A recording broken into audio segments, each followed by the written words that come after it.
Welcome to the Prana Boosters Show. I'm your host, Louise Balodi. And I'm Alan Balodi. I'm Isabella Sarah Balodi. And I'm Gabrielle Letzo Balodi. Rebecca Campbell is a best-selling author of Light is the New Black and Rise, Sister, Rise. She is also an intuitive guide and spiritual mentor. She teaches internationally, encouraging people to answer the callings of their soul, do the work they came here to do, and create a life that is in alignment.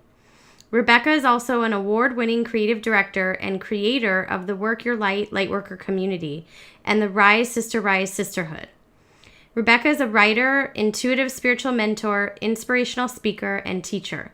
Drawing on her experience as an award-winning advertising creative director at a Fortune 500 holding company, Rebecca guides women to courageously answer the unique callings of their soul so they can light up the world with their presence. Hi, Prana Boosters! Today's featured guest Prana Booster is the inspirational, beautiful, courageous lightworker, Rebecca Campbell. Hi, Rebecca. Hi, Tina. Hi, Prana Boosters. Thank you so much for being on the Prana Boost show today. I cannot tell you how grateful I am to have you here with us to share space and time together. It's wonderful to connect. I feel like we're kindred spirits sharing messages of the importance of raising your vibration. I'm so happy to be here with you. Wonderful. I'm excited to talk with you. I absolutely adore your book. I feel like you are speaking to me with your book, Light is the New Black. Sometimes I just hold it. So it's beautiful. It's so high vibration and it's so lovely. And the messages are just, it's interesting because they're perfectly timed. It feels like when I read them, they're perfectly timed to what I need to hear. And I'm excited to share your knowledge and your teachings, with all the new breed of light workers and everybody. I know it's aimed at, women primarily, but I think it's pretty much written for humans of any kind. The messages. Yeah, it's just that the pink cover turns some guys off. Not the divine masculine though. Yeah. No, absolutely, but they're wonderful messages, and I often share them with our daughters who are 10 and 12, and I feel like, gosh, if every young girl could receive this book and hear these messages, it would just be so life-altering. So that's part of my mission, too, is to promote these messages forward, the ones that you have somehow Thank you connected so much with. for sharing the light. I so appreciate it. I feel it. Absolutely.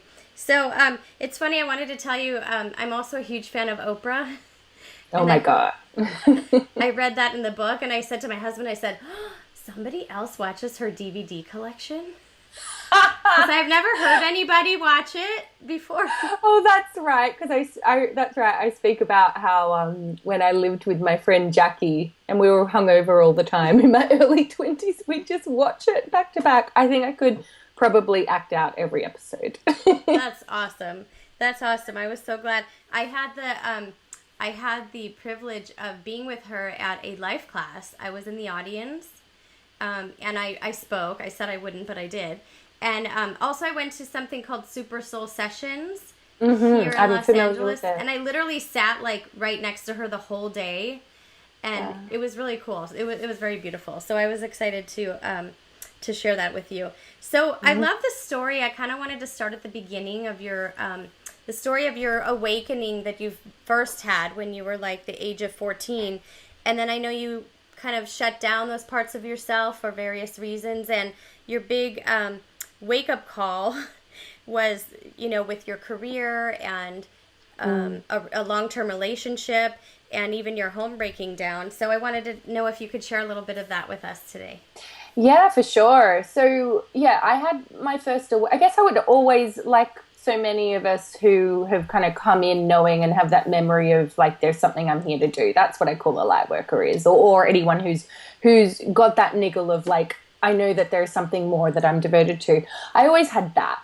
And yeah, it was around the age of 14 that it all just turned up full ball. And yeah, I found spiritual bookstores. I ended up finding myself in relationships with people who were a lot older, which at the time was just a bit weird because it's like you're 14, you're just meant to be interested in boys and I don't know, in Australia, going to the beach and doing all that kind of stuff.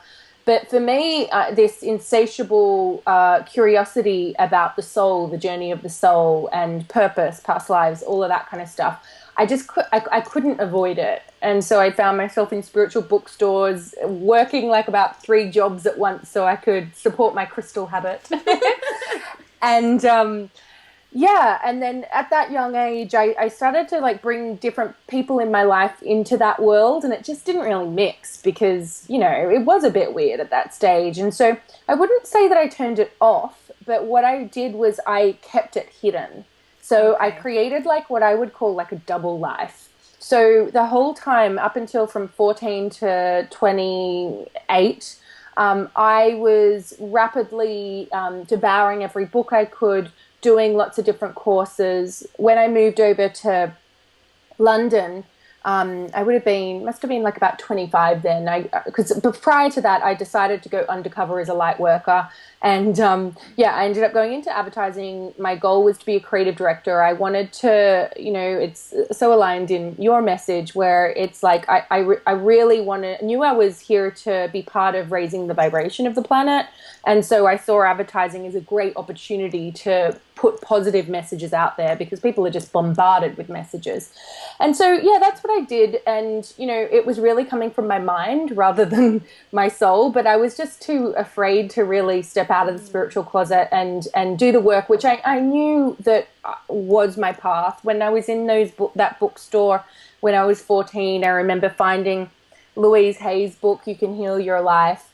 And I had this clear vision of me speaking on stages, writing a body of work, like just being the spiritual teacher and the writer and the artist. And I knew that was my path. And yet I was afraid to make it happen. So I could say, looking back, oh, you know, like, and there are no mistakes. So my background in advertising has been phenomenal in helping me now run an online business. It's just so, and I think there's so many of us who actually have been trained up in media, and now it's like, boom, 2012 comes, which, you know, the Mayans predicted. They called it the new dawn. You've got Yogi Bhajan, who called it the Aquarian age.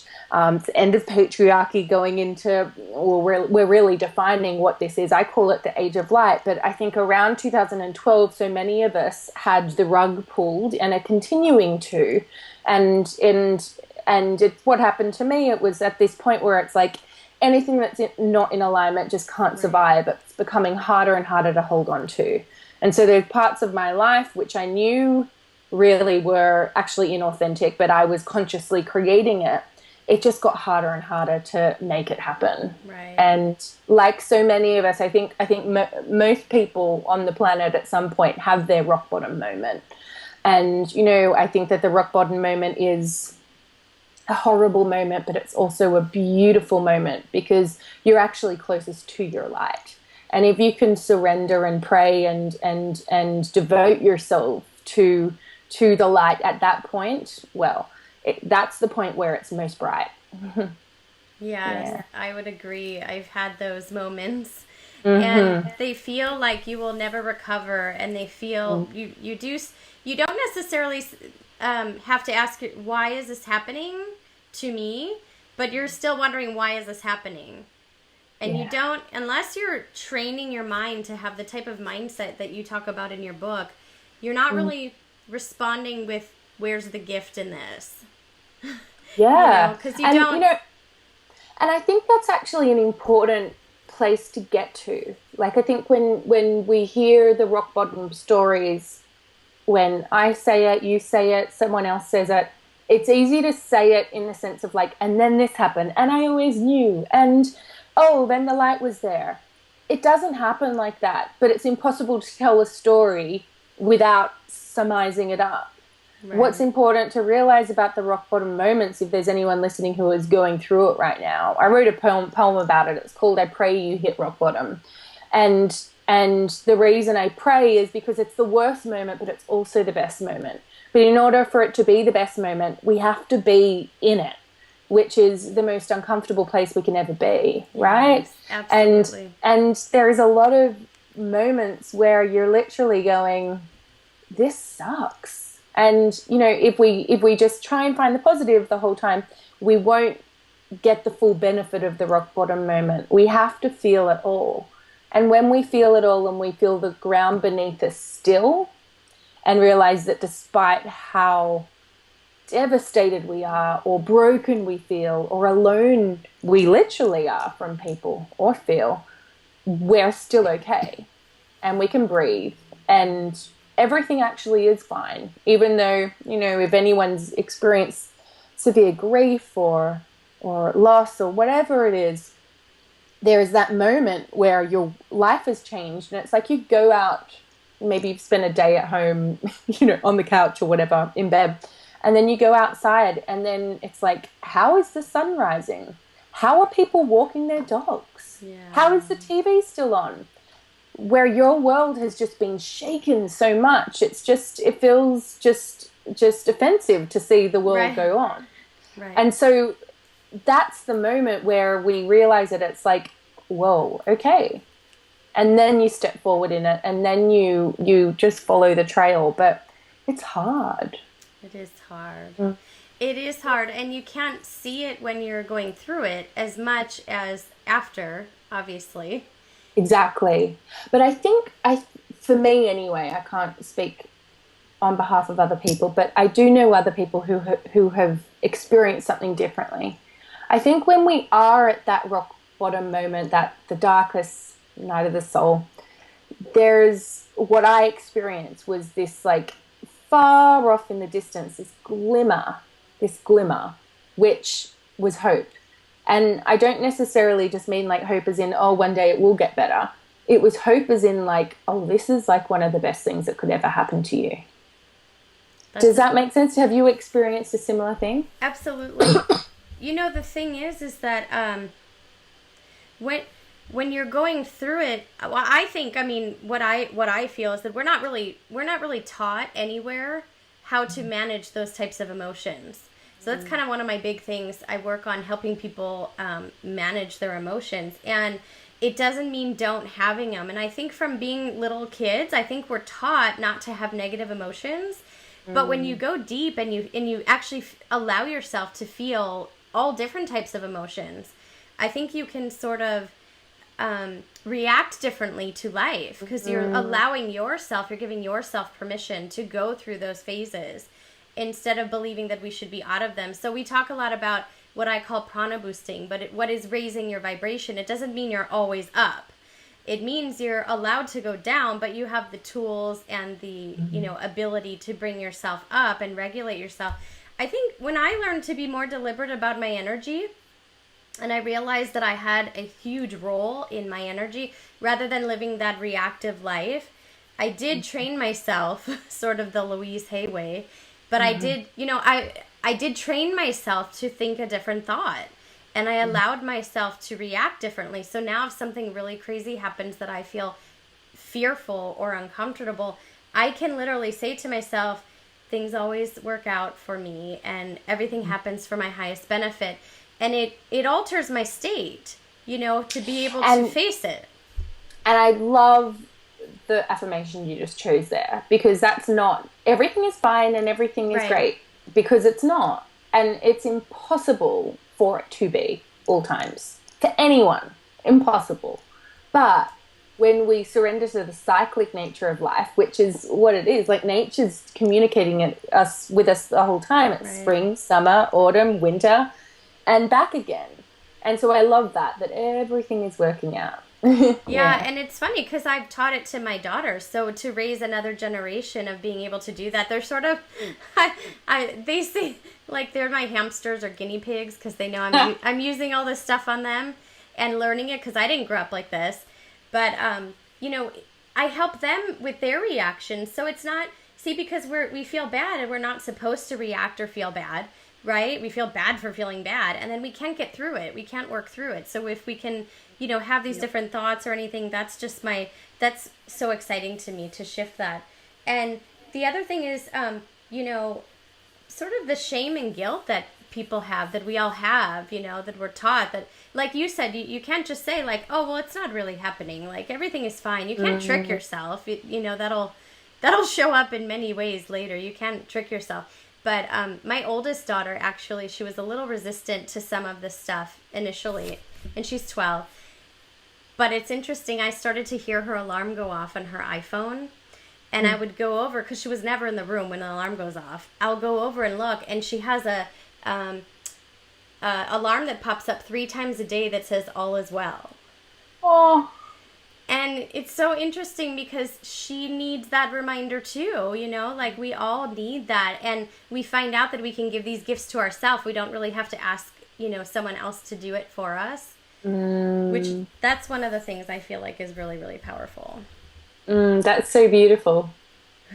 I love that. So I wanted to talk to you about kind of stepping out of the spiritual closet. Like you said, you were in there. I've spent most of my life in the spiritual closet. And then when I started to, it's really funny, then when I started to collect all my spiritual books, all my Hay House authors and everybody, they actually were in a closet. So they were on a shelf in the closet. I wanted to make sure no one saw them. And little by little, I started to collect, you know, first a salt lamp and then, you know, all my crystals. And they were literally all there. And you know, I got a pendulum. I was just in big hiding.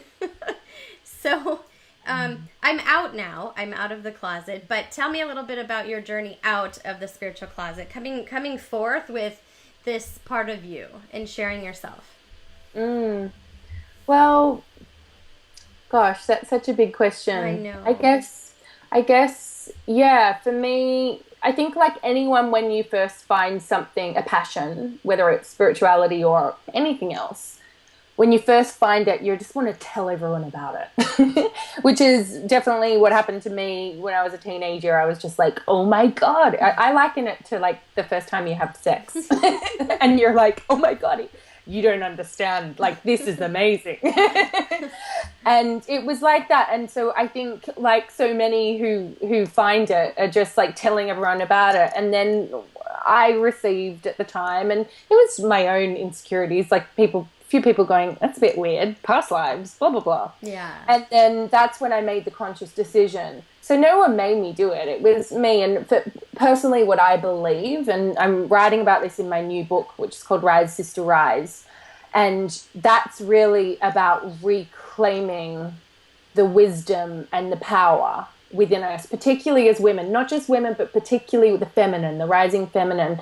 And to me, that's the piece around the spiritual closet where so many of us have that soul lineage, that soul history of times where, you know, in Middle Ages, the burning times where so many of us were literally persecuted for our beliefs, for healing abilities, for even just like, you know, healing cattle. Like I saw something in the news just recently, and it was like 500 women found buried beneath the church for doing things like healing cattle, which is basically just like, you know, giving them herbs or giving them medicine or taking care of them. So many opinionated women. So it's not just like the crazy witchery kind of like, I think that's such a stereotype which actually doesn't even exist in reality.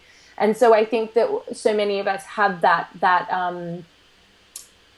soul background, and I know I certainly do, and I'm sure you have that soul lineage as well. And so what I think has happened, well, certainly for me, it took the whole crumbling to happen for me to be like, you know what's the worst that could happen? And, you know, I think it happens a lot for people who are called to share their voice and, you know, lead and forge a path like yourself. I was called to do the thing that scared me most, which was step out on stage and share my, you know, the soul voice. So the path of me stepping into this work, the reason I was in a spiritual closet for so long was because it was the thing that scared me the most. Right. And I think that regardless of those people listening who are on a similar path, or if you're on a path that's just completely different, I think that when it comes to answering your soul's calling, often and more often than not, it's really scary. Because, and my teachers have always taught me that if you're not uncomfortable, your soul's not growing. So that's a really cool reminder for when we are being called to do something, we're like, oh God, how could I possibly do that? It's like, think about the soul growth.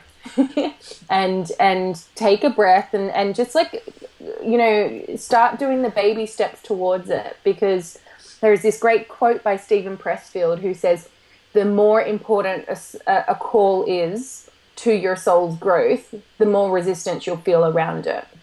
Yes, I love that. It's interesting. I'm trying to remember the exact book. I have so many of Dr. Wayne Dyer's books. I think it's Excuses Be Gone. I think so. I hope I'm quoting that right. But anyway, I love where he says, you know, when you start to kind of come out with your soul's purpose and do, you know, what you're meant to do, people will literally start showing up telling you how others have died trying to do what you're doing. Like, the resistance will... so interesting. Yeah, like, it's, you know, and people... It's funny because I remember being in college and... before college, I became a hairstylist, and I went to beauty school while I was in high school, and then I went to college. I see that in how you present yourself. Oh, thank you so much. But I loved it. I mean, the thing I loved most was the connection and the caring, the taking care of people and helping them to feel good and comforting them. Before that, I wanted to be in medicine, but for some reason I did not pursue medicine. But I wanted to care about people, take care of them, help relieve suffering, things like that. So I became a hairstylist. Then I went to college, and, you know, they would give me this list of paper where you would try to choose a major, right? And it's kind of like a long-running joke. I've been with my husband since college. We've been together for 22 years. Oh my gosh. Yeah. Wow. And we've been on this path for a long time, and it's funny. It's ironic because he used to always be the one to ask me, what's your major? What's your major? And I'm like, there's nothing on this list at this school that I want to do. Like, there's nothing. Like, it's just not there. It's not big enough. It's not something. I don't know. It's not. So I chose communication because I did that anyway all the time. I talked to everybody. So that's the degree that I got, but it just didn't touch me at all in a soul level. But I will tell you, as I have come out the last, I would say probably 3 years, starting to use my voice and do what I'm doing, I have felt times where I thought, with speaking up, I just might die. Like something, like your throat starts to, you feel it, you panic, all this fear bubbles up, but you literally feel like you're going to get in trouble for speaking your truth and just coming forward. So I know that that's a very real thing for people. But like you said, to understand, that's the magic. That's the soul's growth. Yeah, it's like the fear often is the gatekeeper. Yeah. And most people don't go there. It's too painful. You know. Yeah, but now really it's like now is the time to step forward. Now is the time where like our voices are needed, you know, and it doesn't mean that we have to all stand on a soapbox or a blog or whatever and blah, blah, blah. This is what I think. Some people will be called that way, but others, just by showing people who you really truly are and living an authentic life, it's like something shifts and the planet goes into a little bit more harmony.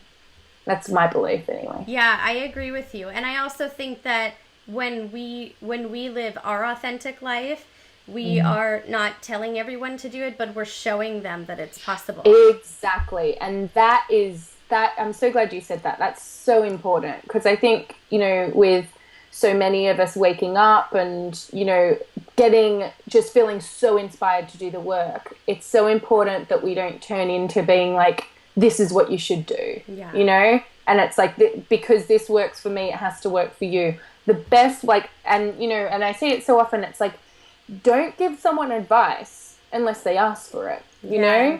And if you feel like you want to offer it up, ask them if you have permission, because I think that the best way to convert someone is actually by not trying to convert them, rather by you being in complete authenticity or high vibe or whatever you want to call it. And then them, that almost like interesting them in of going, what are you doing? It's true. I have to tell you. So I have Abraham Hicks is one of my favorite teachers, and I love where they say, I'm guiding you to your guidance. That's what I think we as light workers need to do, is guide you to find your own guidance. I know you speak a lot of that in your book, of finding your own inner guru. And it's ironic, I have to bring it up because I do use all of this in parenting, but it's kind of like, I use permission-based parenting all the time with my children, and I'll explain that another time. But what I do is like inspiring, I say inspire, don't require. Because there was a time where even my husband and I were kind of like, you know, I was like, you're kind of like a spiritual snob. You know, like he's reading all this stuff and he's kind of in the universe and he's like, you know, astral travel discussions and everything. And I'm like, and, you know, he kind of thought it's ridiculous that people are not doing it or into it or reading about it or waking up. And I said, you know, honey, like we can't do that. Like that doesn't feel good. We had a long talk about it, but it's ironic. But when I say inspire, don't require, it's the same thing with anything that you learn. So, like, if I want my kids to try a new food or eat something or whatever, if I ask them, like, hey, you want to taste? Or Mommy made this great thing. They're like, no, that's okay. Like, no, thank you. But if I sit down and I'm like, oh, my God, this is, like, amazing. Like, I love these green beans, you know? Then, you know, my little one, she's not a fan of anything green. But my oldest one will come over and be like, what's that? You know, and I'd be like, oh, it's just, you know, I made this amazing thing and I added garlic, and she'd be like, oh, okay. Walks away, comes back, and she's like, can I try it? It's so different, right? If I'm like, you know, rubbing my crystals and doing all sorts of stuff and I'm really aligned and I'm happy, somebody might ask, like, oh, what's she got going on there? Like, boy, she seems unusually, you know, aligned in her energy and happy. Much better than trying to say, like, you really need to do this and do that. It's hard to learn not to do that. Because you're excited. You want to share and you want to help people you love. Yeah, that's so cool. I love it. Inspire, not require. Is that right? Yeah, inspire, don't require. Don't require. Yeah, great. Yeah, I so agree with that. And, you know, and I know it's hard at first, but yeah, it's definitely the way to go. I think the more you want someone to change, the more you need to back off. It's true. I know. And you don't, I mean, everybody knows it doesn't really give you a good effect. Like, you know, there's not usually a good outcome to trying to force someone and plus they're not where you're at. Like, they're not where you're at. So they don't see what you see or feel what you feel. It's so true. And I see it. So I'm not sure how much of your audience are like healers and light workers and like stepping in and doing the work that way. But I've found in my personal practice and life as well, so many of us who have a calling and we haven't answered it, we answer the calling through our relationships, and it's actually not in our best interest sometimes. Yeah, that's true. So how best do we answer our soul's calling? Like, how best do we align with that inner truth and step up to our greatest selves? I know all my questions are really big. No, I love it. But I think a lot of the big questions, it's like simple answers. It's always a simple answer. And I would just say meditate and then act. Meditate, act, meditate, act. So if I believe that a daily non-negotiable spiritual practice is the best way to hear the calls of your soul. The thing about soul callings is that it's so easy for us to be like, especially when we're looking for ours, to look for what the big calling is. I.e., say for me right now, I am a writer. Say 5 years ago, what's my calling? And I'd be like, is it a writer? Is it a this? Is it a this? Is it a this? And if I was there waiting for that answer, I would still be waiting today. What we need to do in order to find our larger calling, and I believe our larger calling can change several times over our lives. But in order to find ourselves in a larger calling, a soul calling, we need to follow the daily calls. So they're the little whispers, where I call it like following what lights you up. So you're in that zone of so for me, it's surrounding myself, meditating every day, surrounding myself in nature, hearing the whispers of my soul, which may be like turn left, turn right, or it could be buy yourself some flowers, or it could be call that person, or it could be write that poem, whatever it is. And at the time, it's not going to make sense. And the thing about soul callings, the baby calls, and another word for it is intuition, right, is that I believe that intuition rarely makes sense. And often if you know it's your intuition when it doesn't make sense. right? Yeah. And I believe we're all intuitive. Every person on the planet, we're all intuitive. The only difference between someone who is living an intuitive life is that they allow themselves to be moved by their intuition. Yes. And that's scary a lot of the time. It is. I mean, I know that we're from a young age, we're taught really not to use our intuition. We're taught to follow the crowd, do what other people are doing, do what is, going to get us the best social results sometimes. And it's hard. I wrote a blog maybe a year or two ago, I can't remember, but about, we're living in a world of ratings and reviews and opinions, and people, as connected as we are, if we're not connected to ourselves and we can't hear our own inner voice, we're taking everybody else's advice from their vibrational frequency. So say somebody says, let's go to this restaurant, and they check the reviews, and, there's all these bad reviews. Well, based on their vibration, they might have a completely different experience. So I think it's really good to use all of the things that we know and that people share with us, the wonderful loads of information that we're, presented with right now in today's date, as sort of a guidepost, and a guideline, but then we learn how to check in with ourselves. So I know that you mentioned meditation, and you have a specific kind of meditation called sourcing meditation. Yeah, so it's called light sourcing, and it's my favorite personally. And so again, I'm not trying to force it on anyone. So do whatever feels right for you, and you as well, but anyone listening. But light sourcing is effectively putting yourself into receiving mode.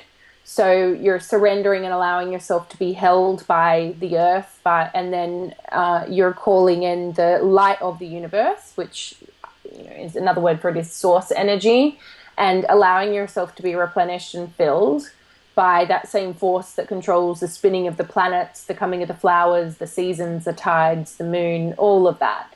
And so you're surrendering to that. It takes 10 minutes a day, the one that I do. There's a free download on my site if anyone wants one.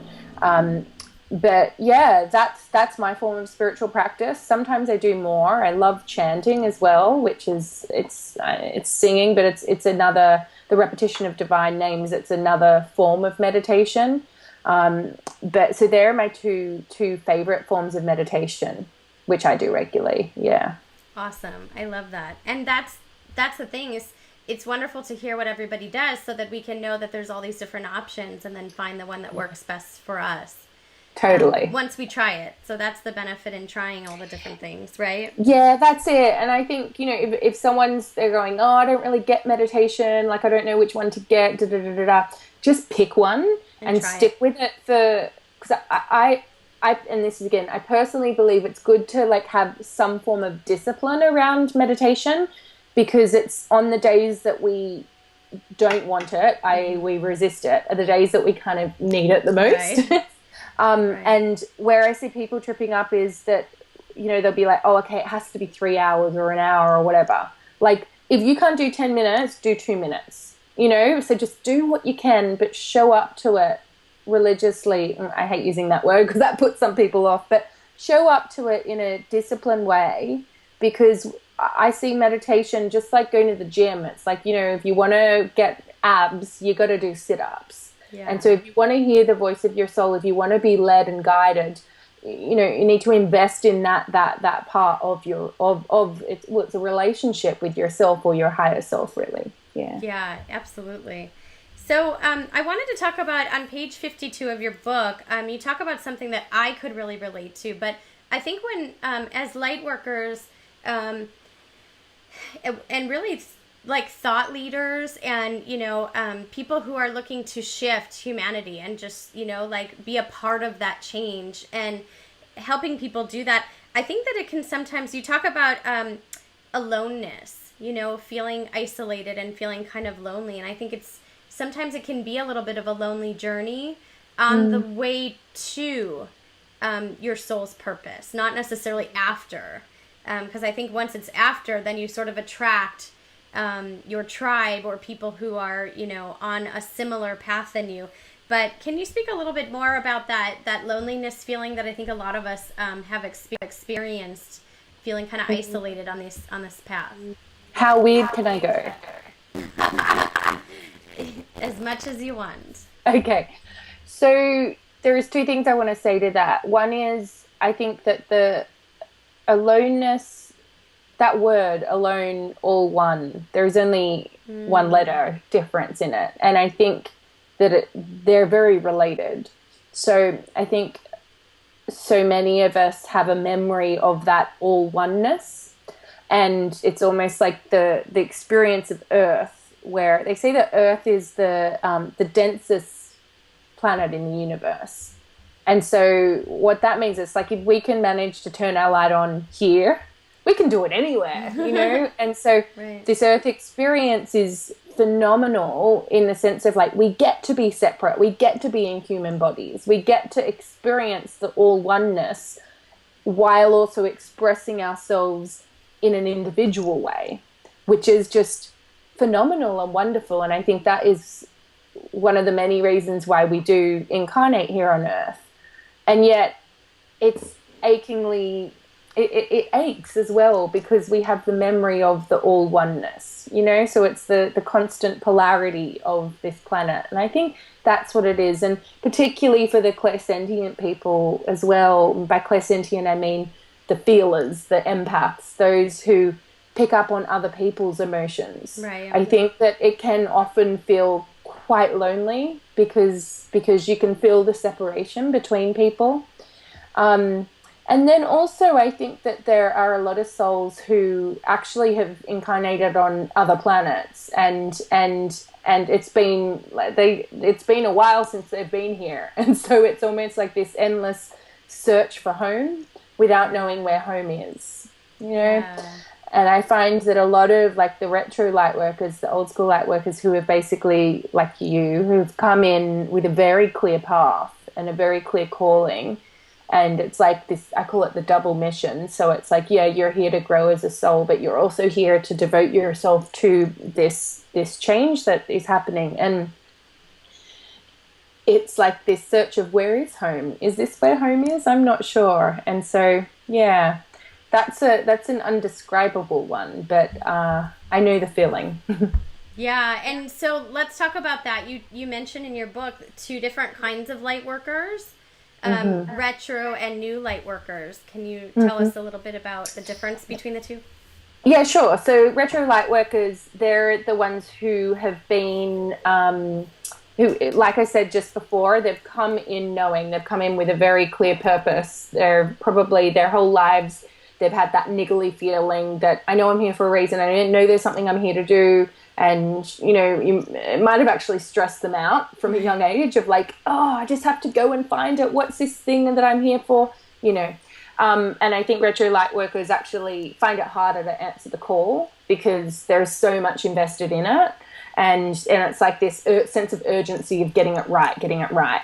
And you know, time running out in a way, because, and I think that's related to the 2012 thing of, you know, we're really all living in this phenomenal period of history where we're going from one age to the next. Yeah. So then there is the new light workers who are recently awoken. So they're the ones who, and you know, I think that their path is actually a lot easier because they won't have as much baggage. Yeah.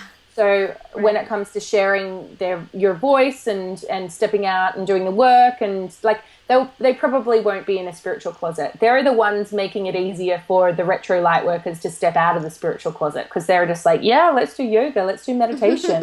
Right. Oh my God, yeah, let's go on a journey and a medicine walk and a this. Isn't this great? And there's no baggage with it, you know?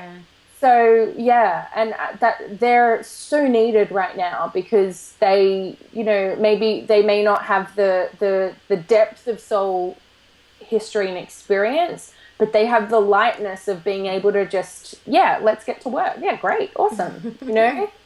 Yeah. Yeah, that's interesting. I think my husband is a little bit more like that. So I've been very blessed, as I told you. I've been with him for so long that we've grown up together, but also we've been on this journey together. So I think that we definitely plan to have each other. And that helps because we, you know, I don't,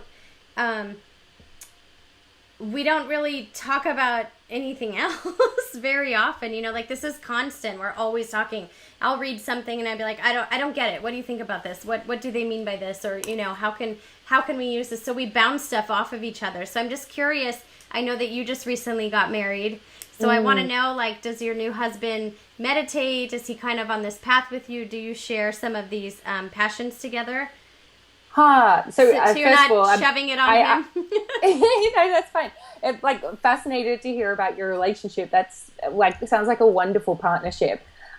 Yeah, for Craig and I, it's how do I describe it? So when he first walked into my bedroom, I was like, I'm not hiding anything. It's just like, you know, the stage is going, or record books. Like, I had chanting music playing, and I'm like, if this scares him off, good, because if he's scared by this, well, whatever.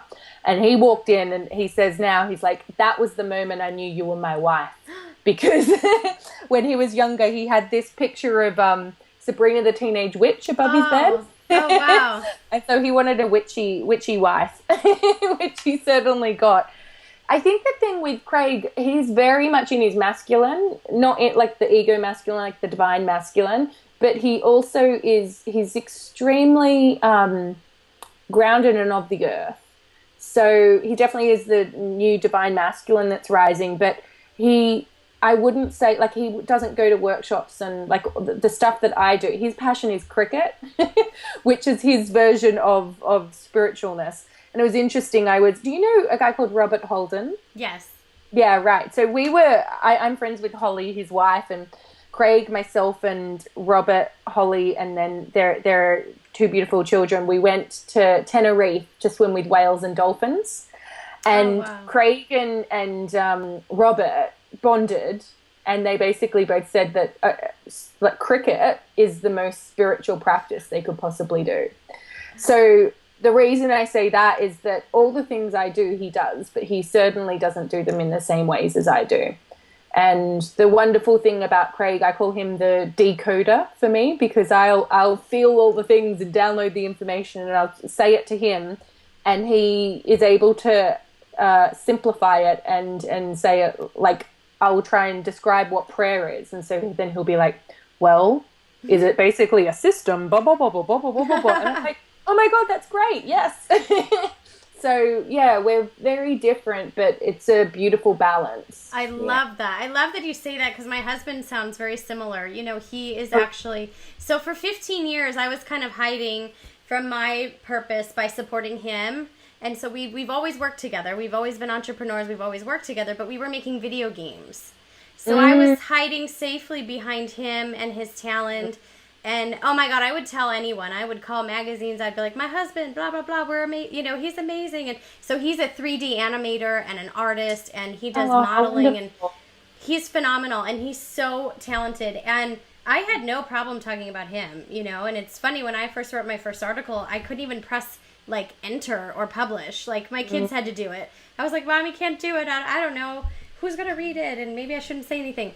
And it's, you know, and it's funny because he said, wow, you're finally feeling that vulnerability that I felt putting my art into the world. And I was like, oh no, that was easy. And he's like, it wasn't for me always easy. You know, sometimes he's making like, little aliens or little characters. And, you know, it's ironic. I didn't see it the way I saw it till I started to do it for myself, but he's the same way. And sometimes I want him. So this new course that I'm going to do for parenting, I'm including him in sort of, because, you know, to whatever degree he wants to, but because he is amazing at answering questions. Like, I need my time, you know, kind of like Abraham Hicks and Albert Einstein say that the question and the answer don't exist in the same frequency.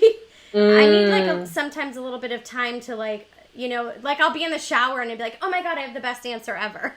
You know, like I download it and I align with it. And sometimes it's not on the spot. And sometimes people are asking you questions. And I usually ask him, I'll be like, honey, they're asking me this. What do I say? What do I, you know, what do I tell them? And he's like, you know this. You're just getting mixed up with your, you know, your words or whatever. So it's interesting, but he has that mind too. And so I understand when you say that, you know, about different forms of spirituality, because I know for him, when he's modeling and doing things on the computer and creating a character, that's meditative for him.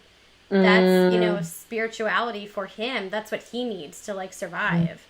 So I think that's important, because I think everybody's looking for, you know, sometimes we're looking for a match, you know, where we're like, you meet someone like, oh my God, you do sage. I do sage too, you know. But it's so true. I think the same thing goes like when you're hiring people. If you're running a business, I think what most people do is, and whether it's running a business or you know, working in some kind of business capacity. I know for a lot of my career, I was trying to hire another version of me. When actually that was the worst thing I could possibly do. I should have been hiring the opposite, the people who love doing the things that I hate or aren't good at naturally. And so you have that balance. Yeah. Yeah. I agree. Yes. I know. That's interesting. That's so amazing. So, how can we help others shine their light, you know, especially when there's darkness or people get focused on the news or what's happening in the world? How would you best suggest to raise our vibration and shine our light through those scenarios? Yeah, so I'd be like, don't lose yourself in the drama, which does not to say that you necessarily put your fingers in your ears. But I'd say that the best way to shine a light in the world in these challenging times is to tend to your own light and shine that, you know, and whatever your daily spiritual practice is, whether it's, you know, for my husband, he'll be on the bus and I think he kind of like thinks of the cricket game he played on Saturday and plays it in reverse or something. That's his meditation. Right. Whereas for me, it's something very different, but it's doing the thing that helps you get to that place where your light is turned on and you're hearing the whispers of your intuition, because the intuition is your light. That's your authentic self.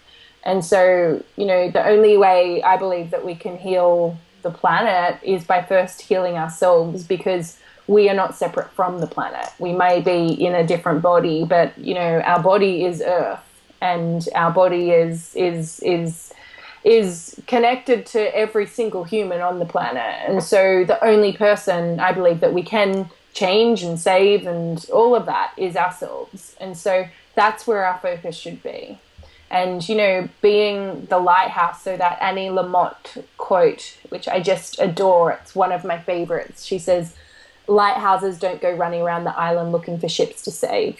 They just stand there with their light on and the ships come to shore. I just paraphrased it a bit, but I just think that is such a beautiful beacon of a quote for us at this time, where, you know, we sometimes it's not about diving in to save another. Sometimes it's about holding the space and holding the vibration, as you would describe, so that others can see the light around.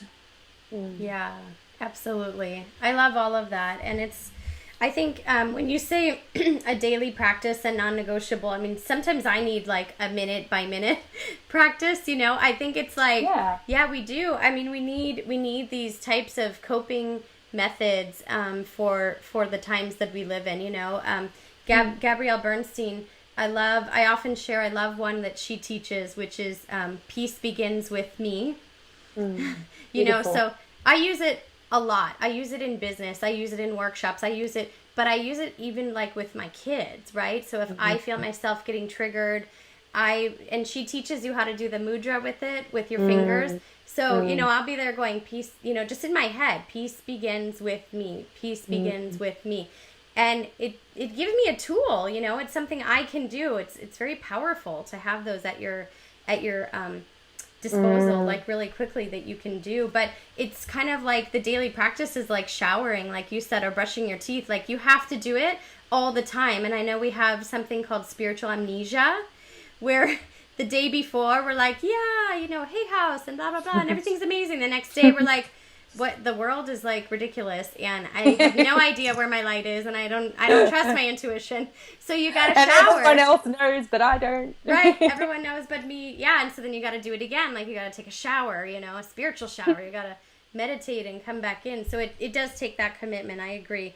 And it also helps. I saw you got a little tiny love bug, a little tiny little doggy for unconditional love and raising vibration.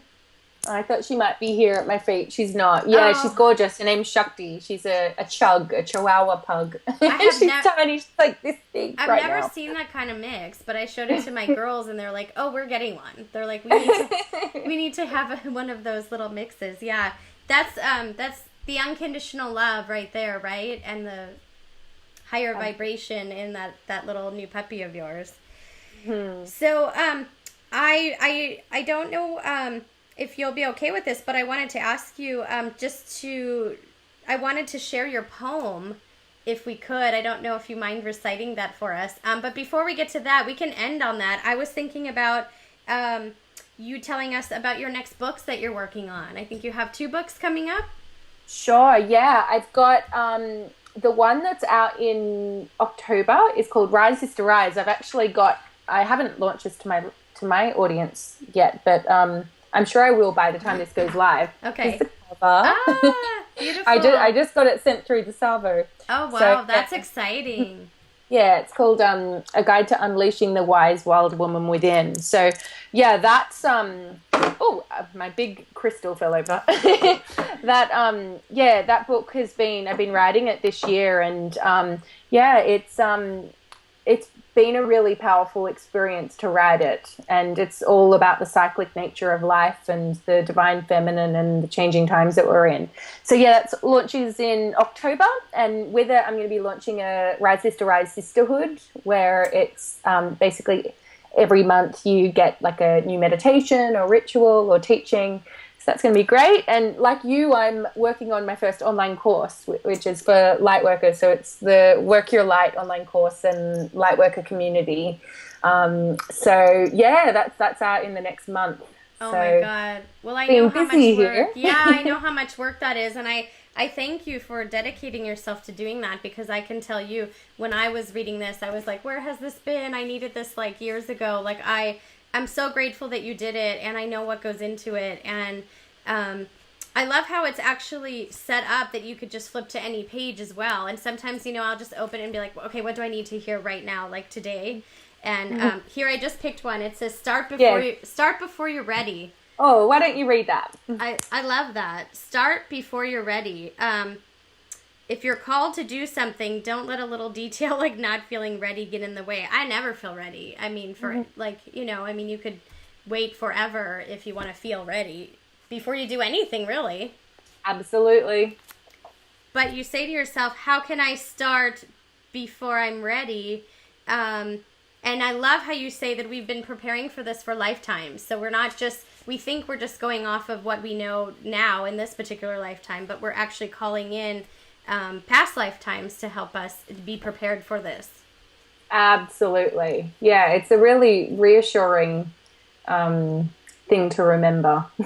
Easy to forget, but a good one to remind ourselves. Well, your book is a reminder to that, so I can't wait to read what else you have coming and see your courses. So would you share with us your Rise Sister Rise poem? I don't think that we can get enough of it. No probs. Do you have it near you? Sorry, I can get it up because just give me 1 sec. Sure, I just need absolutely. To get it. How good's the light in coming in now? Oh, pretty soon we'll have like a rainbow. It's starting to look like, very angelic. I love it. It's beautiful. You know what? While you're looking for that, I want to tell you just a really quick story. Recently, I've been wanting to get, I don't know if it's the right word, get rid of, but upgrade or change my engagement ring. I've had it for so long, and I've worn it for so long, and I would say to myself, gosh, I have no idea why I even picked it. So let me show you this. You're going to pass out. Well, don't pass out, but look at my ring, the shape of it. Oh, it's like a triangle. Yeah, it's a trillion. Oh, it's a triangle. And it's gorgeous, yeah. And I kept saying to myself, why did I even pick that? Like, why? I don't even know what I was thinking, because I really like a princess cut, and I would tell my girls, like, Mommy, it's beautiful. I'm like, yeah, but I don't really resonate with it. And then you pop into the world with your triangles. all over, and it's interesting. It gave me kind of a really new meaning for my ring. Like, oh, maybe that's why I have it. That's so cool. I think it's a really gorgeous ring. Oh, so I think you should keep it. Thank you. I think I might have to now. You're gonna have to keep your tattoo too. Yes, I definitely will. Yeah. Awesome. All right, I found it. So okay, beautiful. I'm gonna open it in my book so I can go along with you and listen to it. Okay, go for it. Beautiful. So it's called Rise, Sister, Rise. When your plans and schemes and hopes and dreams beg for you to let them go, rise, sister, rise. When the life you've so consciously created all comes crumbling down, rise, sister, rise. When your soul is heavy and your heart broken in two, rise, sister, rise. When you gave it your best and it wasn't quite enough, rise, sister, rise.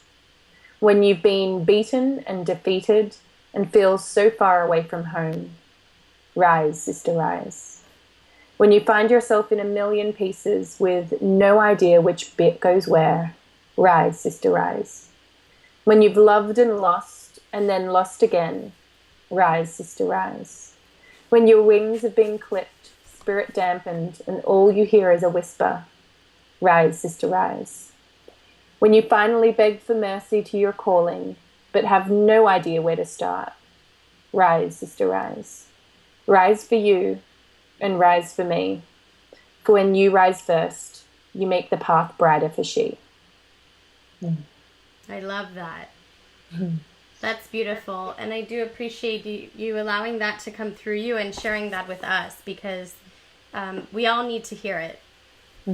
We all need to hear it. So I want to thank you. I feel like I could talk to you forever and ever and ever. But I want to thank you for your time today, and thank you for sharing all these beautiful messages. And I want to let you know that all of your website and social media and your books and everything like that, I'll have links to that on my page so everybody can find that. And I just appreciate everything that you're doing. And as a mom to 2 little girls, I'm grateful that this information is in the world. So these are resources, that all of our sisters and daughters and everybody can experience. So thank you, thank you, thank you. I want to say namaste to you. Namaste. Thanks, Rebecca.